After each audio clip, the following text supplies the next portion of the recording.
Hey guys, how's it going? This is MrCamoGaming, bringing you guys another Destiny the Taken King video, and in today's video we're going to be going over how to receive the Touch of Malice exotic scout rifle that is received by completing several different quest chains that you'll obtain from Eris. So, how do you begin the quest to unlock the Touch of Malice? Well, to start with, you'll need to have completed the main Taken King campaign questline, which ends with killing Oryx in the mission Regicide. After you've completed the main storyline, head back to the tower and talk to Eris. She will be waiting for you with the questline Shattered Past.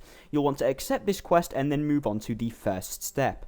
The first step is to find 5 calcified fragments, which can be found in several different locations on the Dreadnought. I will soon be uploading guides on how to obtain all 50 of the calcified fragments, and once those are uploaded, I'll leave a link in the description to help you guys find them all a lot easier.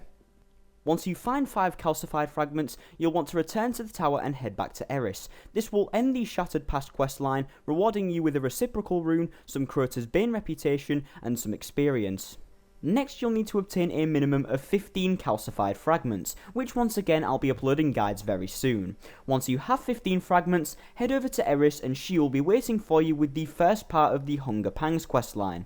This questline has 3 different parts that you'll need to complete separately, but for now this is the first part. The only thing you'll need to do in the first part of this questline is to kill the Taken Centurion at the bottom of the salt mine in Bunker War 4. This will unlock a new version of the Promethean Code story mission on Earth. You'll simply want to go through this mission until you reach the end of it, but when you reach the end, a platform will take you deeper into the bunker, revealing a hidden area where Brachus, the Taken Centurion, awaits you. All you need to do is kill him, which isn't too difficult considering he's only a major Taken Centurion and not an Ultra. Once you've done this, you'll need to head back to the tower and talk to Eris. Turning in the first part of Hunger Pangs will reward you with a stolen rune, Crota's Bane reputation, and some experience. The next step is to receive the Old Hunger, which is another part of this exotic questline that you'll need to complete. To receive the Old Hunger, all you must do is go into the King's Fall raid and then return to orbit. This will unlock the quest for you, and you don't even have to do anything in the raid. You simply need to go into it and then return to the tower.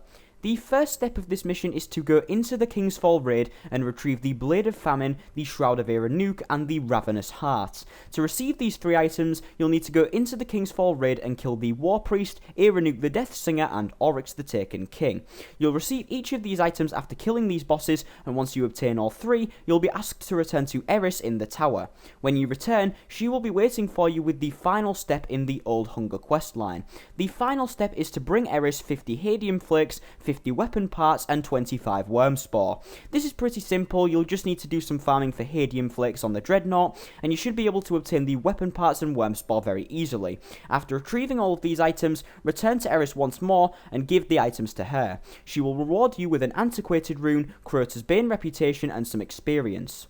Next, you'll need to obtain a minimum of 30 calcified fragments, and once you do, Eris will give you the second part of the Hunger Pangs questline.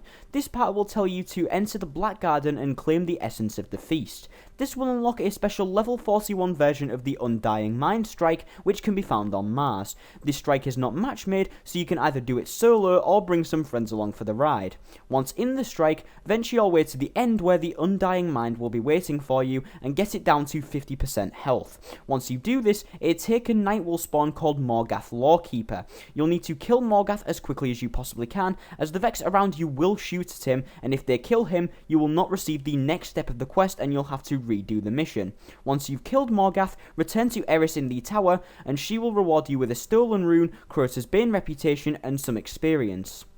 Now, to unlock the final step in the Touch of Malice questline, you'll need to find 45 calcified fragments, which will be very tricky and will require you to do almost all of the activities in the Taken King.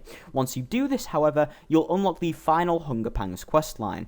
In this one, you'll need to head to a level 41 version of the Fear's Embrace story mission on Phobos. You'll need to head to the end of the mission and then narrow down the Echo of Oryx's health to 50%. At this point, a Taken Wizard will spawn called Marzik the Blightcaller. Marzik will spawn in relatively close to where you enter the final boss room. The most effective way to take her down is to use a sword, preferably either the Void Edge or the Dark Drinker. Once Marzik is dead, you do not need to kill the Echo of Oryx, you can simply return to orbit and you'll have completed the Hunger Pangs questline.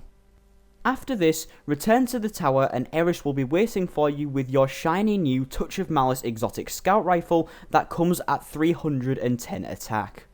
So guys, here is the Touch of Malice exotic scout rifle. So really quickly, I want to go over why you're going to want this gun. First of all, look at the damn thing. It looks absolutely badass. It's like you've taken all of the King's Fall raid bosses and slapped it together onto one gun. Now let's go over all of the perks that you can receive on the gun.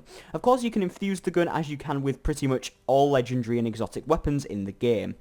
The first perk on this thing is Touch of Malice. Final rounds of the magazine regenerates and deals bonus damage at the cost of the wielder's life force. So this means that you can shoot the gun infinitely, but it will take off a tiny portion of your health every single time you fire it at one bullet in the magazine. This is an excellent perk because it means that you can fire infinitely, and it's especially useful in the Oryx fight in the King's Fall raid, because when you're in the aura of immunity, you cannot take damage to anything, which means that you can fire this gun infinitely at no cost. Then we have soft ballistics, smooth ballistics, and smart drift control, which are all just bullet types. You can see here that this is the normal base stats. This will increase range slightly and decrease stability slightly, and then smart drift control will slightly increase stability but decrease range by a little bit more. Then the first main perk on this is Eye of the Storm. This weapon becomes more accurate as your health gets lower, which of course linking into the Touch of Malice exotic perk is incredibly useful and will make this gun a lot more accurate to fire, especially when you get down to those final rounds which actually deal more damage as well. I forgot to mention that. The bonus damage is actually double damage, which is ridiculous. It really is an amazing gun. Then we have the next perks, which is Snapshot. Aiming with this weapon is incredibly fast. Hammer Forged, improved range and accuracy, and Flared Magwell, reload this weapon even faster. Now it's your choice which you want from these, but I would say Hammer Forged is probably the best one. Snapshot isn't that useful of a perk anyways, unless you do like the aiming down weapon sights quickly. And then Flared Magwell, you're not going to want to reload too often with this gun, since you're going to be using the Touch of Malice bonus perk, which will give you double the damage on your shots. And so you're not really going to want to reload this weapon too often, especially in PvE. But you might want to use it, I'm not too sure, maybe in PvP it will be useful. And then the final perk of this thing is called Touch of Mercy. 3 rapid kills will return a portion of the wielder's health. So this just allows you to fire for even longer with this gun, and it's absolutely ridiculous. So let's say you're firing at a bunch of Thrall or Acolytes or some weak enemies, this gun's going to become incredibly useful because it means that you can just regenerate some of your health and then quickly get back to firing infinitely.